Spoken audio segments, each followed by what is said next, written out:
الحمد لله وكفى وسلام على عباده الذين اصطفى أما بعد فأعوذ بالله من الشيطان الرجيم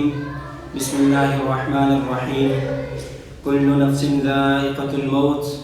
وإنما توفون أجوركم يوم القيامة فمن زحزح عن النار وأدخل الجنة فقد فاز وما الحياة الدنيا إلا متاع الغرور صدق الله العظيم وصدق رسوله النبي الكريم ونحن على ذلك لمن الشاهدين والشاكرين والحمد لله رب العالمين اللهم صل على سيدنا ومولانا محمد وبارك وسلم عليه۔ سورہ آل عمران آیت نمبر 158 آپ حضرات کے سامنے تلاوت کی ہے۔ اس آیت مبارکہ میں اللہ رب العزت نے ایک ایسی حقیقت جو تقریباً تمام لوگوں کے ہاں مسلم ہے، حتیٰ کہ جو لوگ اللہ رب العزت کی ذات کو نہیں مانتے، حضرات انبیاء علیہ الصلاۃ والتسلیمات کی نبوت اور رسالت کے قائل نہیں ہیں،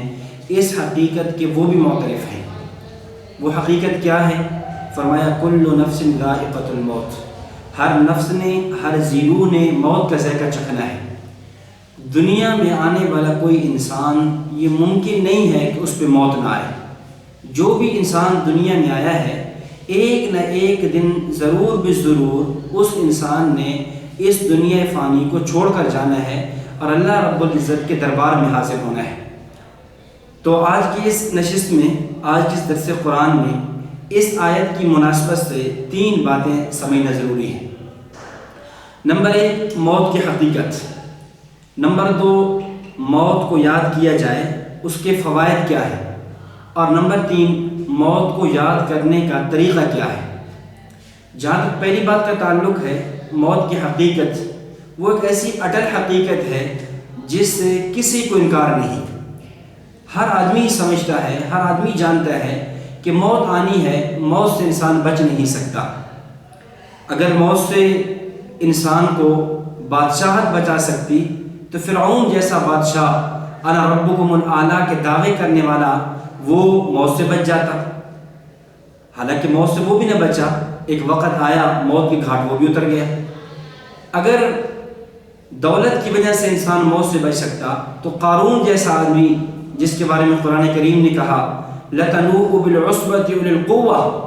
اتنی بڑی طاقت اور دولت کا مالک کہ بڑے بڑے اونٹ اس کی دولت کو اٹھانے والے، وہ بھی موت کے ہاتھوں چلا گیا۔ اسی طرح اگر کوئی آدمی اپنی حکمت کی بنیاد پہ، اپنی ڈاکٹری کی بنیاد پہ موت پہ بچ سکتا تو بڑے بڑے اطباء حکماء گزرے ہیں کہ دنیا حکمت میں، دنیا طب میں ان کا فلسفہ اور شہرہ ہے۔ حکیم ارسطو، حکیم جالینوس، سقراط، افلاطون، بڑے بڑے لوگ، کوئی بھی نہیں بچ سکا۔ اسی طرح کائنات کی جو مقدس ترین شخصیات ہیں وہ ہیں حضرات انبیاء علیہ الصلاۃ والتسلیمات، اور پھر ان تمام میں افضل جو وجہ تخلیق کائنات ہیں، امام الرسل، سید الاولین والآخرین، خاتم النبیین والمرسلین، حضرت محمد رسول اللہ صلی اللہ علیہ وسلم۔ ایک وقت آیا کہ وہ بھی اپنی دنیا میں عمر مبارک کے 63 سال پورے فرما کر اس دار فانی سے دار باقی کی طرف رحلت فرما گئے۔ تو یہ ایسی حقیقت ہے جس سے کوئی انکار نہیں ہے، اور بڑے بڑے لوگ آئے دنیا کو چھوڑ کر چلے گئے۔ حکیم الامہ، مجدد الملہ،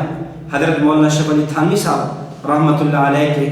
اجل خلفاء میں سے ایک خلیفہ گزرے ہیں، حضرت خواجہ عزیز حسن مجذوب صاحب رحمۃ اللہ علیہ، بہت بڑے حضرت کے خلیفہ تھے۔ تو انہوں نے اس کو، موت کی حقیقت کو، دنیا کی بے ثباتی، دنیا کی ناپائیداری، فنا ہونا، اس کو ایک نظم کے اندر، اشعار کے اندر بند کیا۔ فرماتے ہیں کہ جگہ جی لگانے کی یہ دنیا نہیں ہے، جگہ جی لگانے کی یہ دنیا نہیں ہے، یہ عبرت کی جا ہے، تماشا نہیں ہے۔ ملے خاک میں اہل شاں کیسے کیسے، ملے خاک میں اہل شاں کیسے کیسے،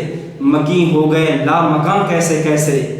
ہوئے نامور بے نشاں کیسے کیسے، زمین کھا گئی آسماں کیسے کیسے۔ جگہ جی لگانے کی یہ دنیا نہیں ہے، یہ عبرت کی جا ہے، تماشا نہیں ہے۔ اجل نے چھوڑا نہ کسرا اور نہ ہی دارا، اجل نے چھوڑا نہ کسرا اور نہ ہی دارا، اسی سے سکندر صفاتے بہارا، ہر ایک کیا کیا حسرت سدھارا، ہر ایک چھوڑ کر کیا کیا حسرت سدھارا، پڑا رہ گیا سب یہیں ٹھاٹھ سارا، جگہ جی لگانے کی دنیا نہیں ہے، یہ عبرت کی جا ہے تماشا نہیں ہے، تجھے پہلے بچپن نے برسوں کھلایا، تجھے پہلے بچپن نے برسوں کھلایا، جوانی نے پھر تجھ کو مجنون بنایا، بڑھاپے نے آ کر کیا کیا ستایا، اجل کر دے گی تیرا بالکل صفایا، جگہ جی لگانے کی دنیا نہیں ہے، یہ عبرت کی جا ہے تماشا نہیں ہے۔ حقیقت یہی ہے کہ بس یہ انسان کی مختصر سی زندگی ہے، ایک وقت آنا ہے، زندگی نے ختم ہو جانا ہے اور انسان اس دنیا کو چھوڑ کر چلے جانا ہے۔ اب دوسری بات، جب یہ زندگی موت نے ختم ہونا ہے، زندگی ختم ہو جانی ہے، موت ایک پل ہے جو دنیا اور آخرت کے درمیان ملاتا ہے، تو اس کے بعد یہ زندگی شروع ہو جانی ہے۔ شاعر مشرق علامہ اقبال نے سمجھایا کہ غافل نے سمجھا ہے، غافل سے مراد کافر، غافل نے سمجھا ہے موت کو اختتامی زندگی ہے، یہ شامی زندگی صبح دوامی زندگی۔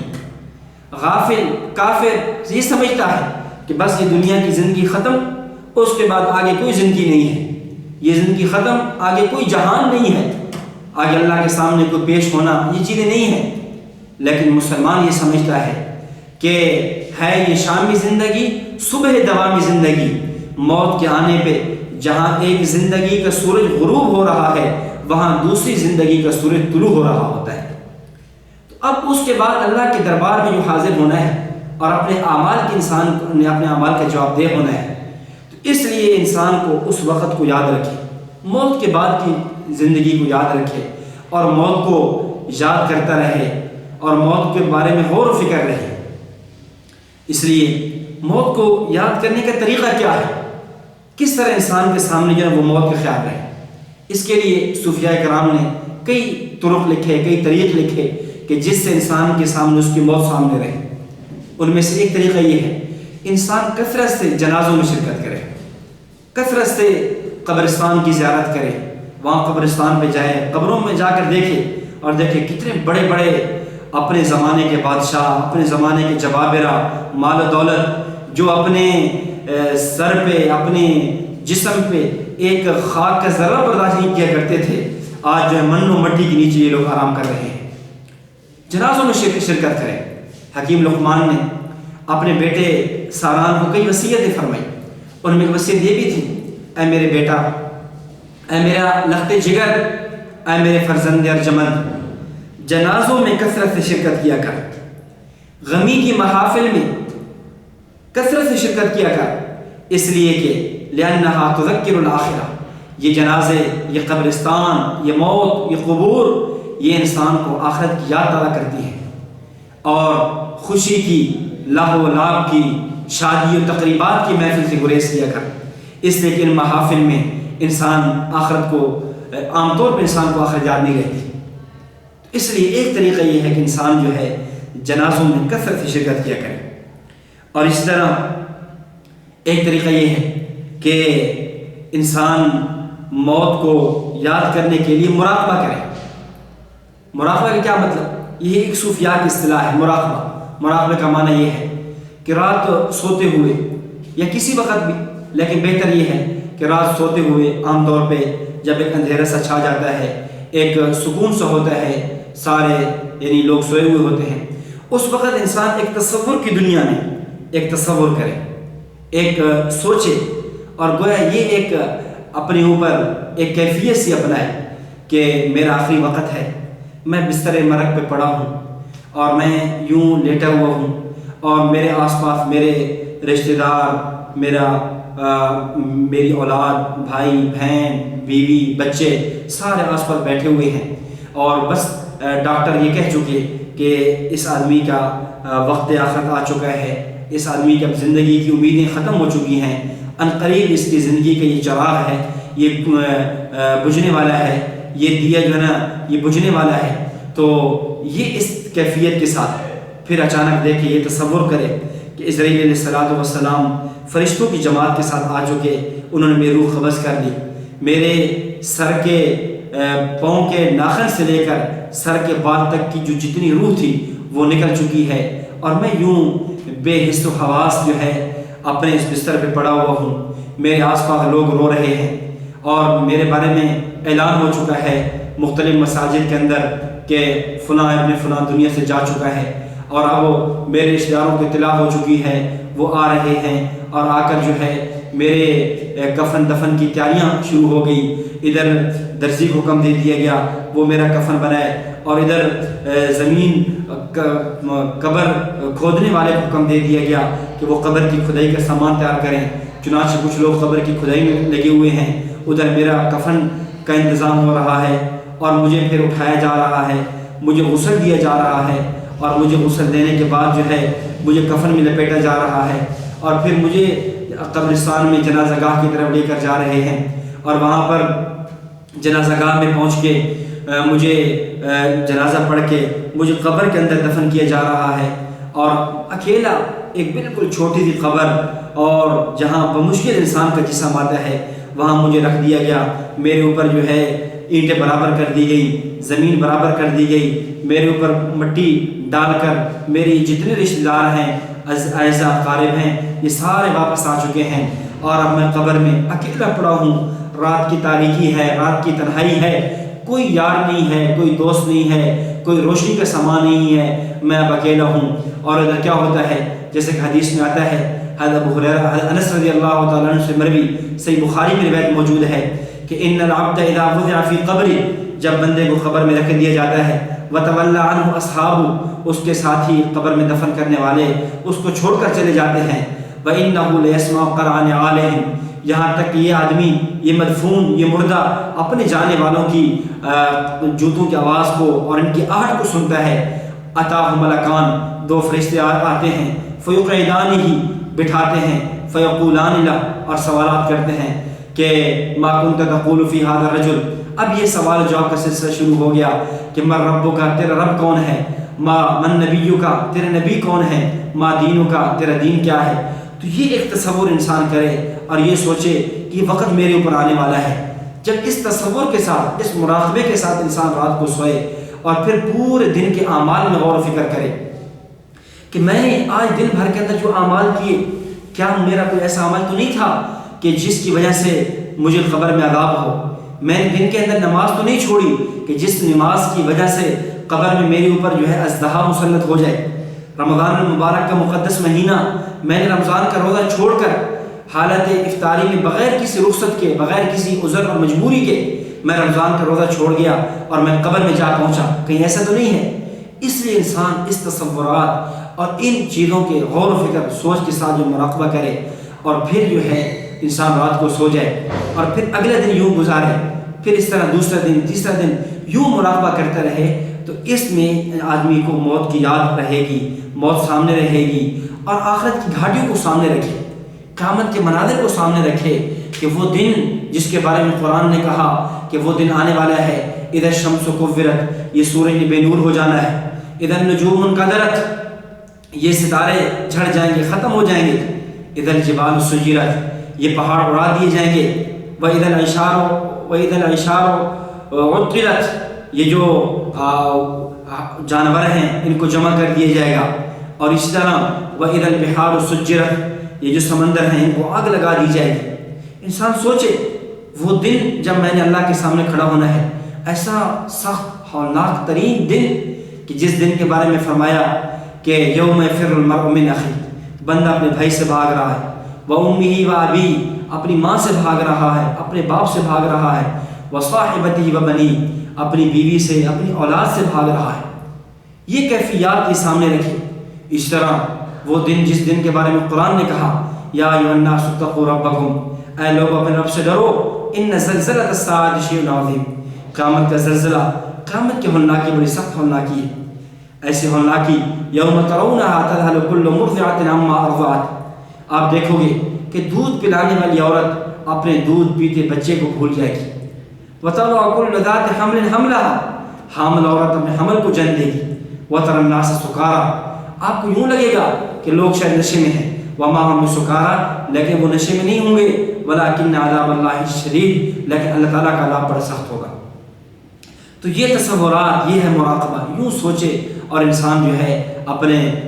دن بھر کے اعمال کو بھی دیکھے اور اپنے دن بھر کے نیکیوں کو بھی، برائیوں کو بھی دیکھے، اگر جو برائیاں ہیں ان پہ اللہ تعالیٰ سے معافی مغفرت طلب کرے، اور جو دن بھر کی جو نیکیاں ہیں اس پہ اللہ تعالیٰ کا شکر ادا کرے، اور اس پہ اللہ تعالیٰ سے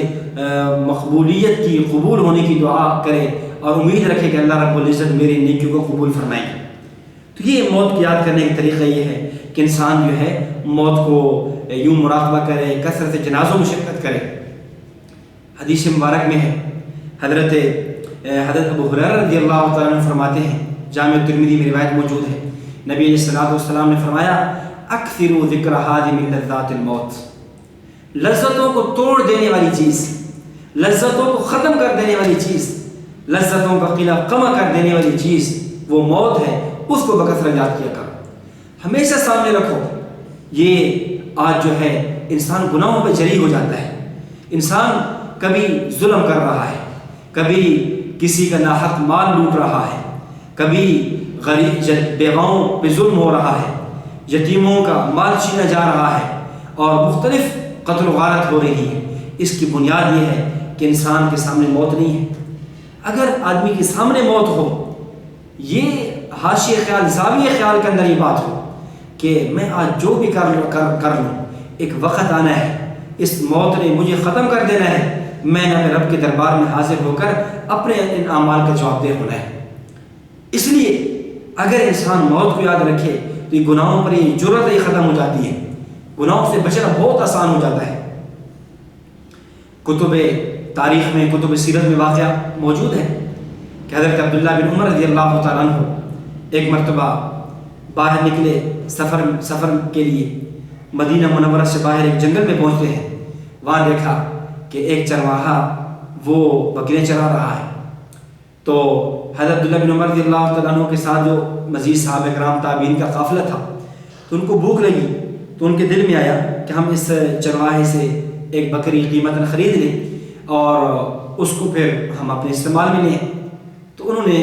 چرواہے کو کہا کہ آپ ایک بکری ہمیں بیچ دیں۔ چرواہا کہنے لگا کہ یہ بکریاں میری نہیں ہیں، یہ مالک کی بکریاں ہیں، تو میں آپ کو نہیں بیچ سکتا۔ حضرت عبداللہ بن عمر رضی اللہ تعالیٰ عنہ نے بطور امتحان کی اور اس آدمی کا تقوی اور صلاحیت چیک کرنے کے لیے فرمایا کہ اے چرواہا،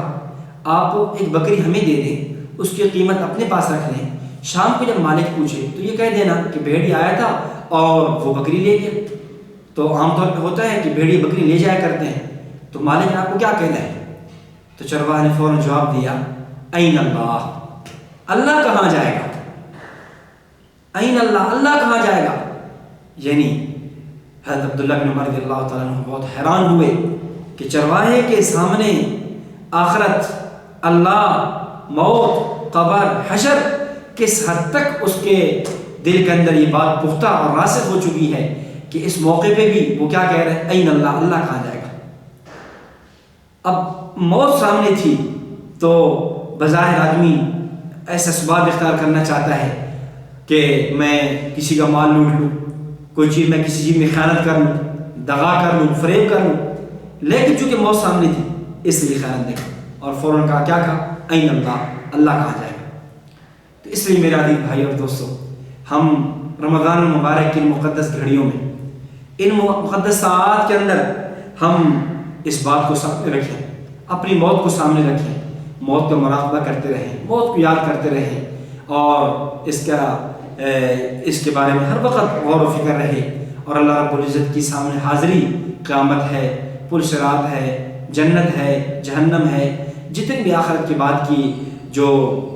منازل ہیں ان کو سامنے رکھیں گے تو انشاءاللہ ہماری زندگی کا رخ صحیح ہو جائے گا، ہماری زندگی میں گناہ ایسے سے ختم ہونے شروع ہو جائیں گے، اور ہماری زندگی انشاءاللہ نیکیوں کے راستے پر چلنی شروع ہو جائے گی۔ تو اللہ تعالیٰ سے دعا ہے کہ اللہ رب العزت ہمیں صحیح معنوں میں نیک اعمال کرنے کی توفیق عطا فرمائے، اور ہمیں ہمتاً موت کی فکر میں، موت کی تیاری کرنے کی توفیق عطا فرمائے، اور ہمیں ایسے اعمال اختیار کرنے کی توفیق عطا فرمائے جو اعمال ہمارے لیے